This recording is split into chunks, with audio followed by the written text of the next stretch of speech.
This is the Atlantic Ocean. Here are some slaves. This is the Atlantic slave trade.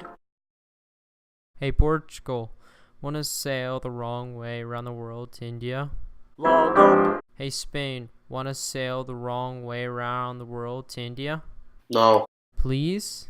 no, Per favore, no. por favor. Fine, go ahead. Knock yourself out, I guess. So Columbus sails to India across the ocean as you are, except it's not India. And then a bunch of people from Europe travel to non-India, and then they get bored and start growing some food. But they're real cheap about it, so instead of working themselves, they get indentured servants to work for them, and when they get bored of that, they sail to Africa and ask for some slaves. So they buy some slaves, and then they get hooked on it, and oops, now there are millions of African slaves in not India. Slaves were forced to live in nightmarish conditions. They experienced beatings, hard labor, brandings. That is to say, they were enslaved. In Haiti, they all get the brilliant idea of starting a revolution and oops! No more Haiti for France! But half of America still thinks slavery is okay, so they go to war, and now there's no more slavery in America. Except there still is. Sort of. Everyone thinks America is pretty cool with their dank capitalism and all, so eventually the world stops enslaving people. But slavery still exists. Sort of.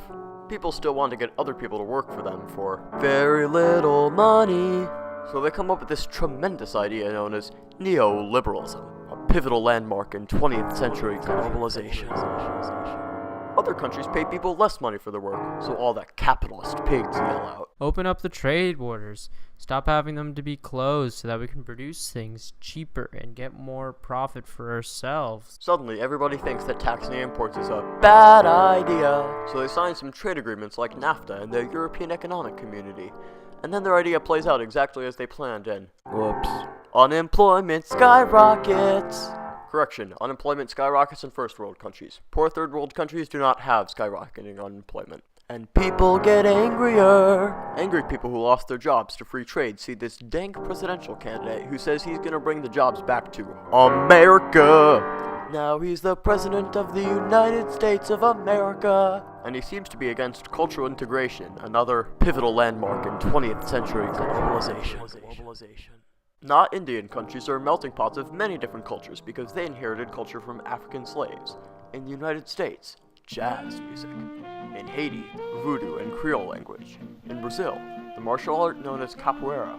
Just as in modern globalization, cultures from around the world adopt foreign cultural practices because they're pretty cool and they'd like to try them out for a spin. Religion, music, technology, art, cuisine, and ideas.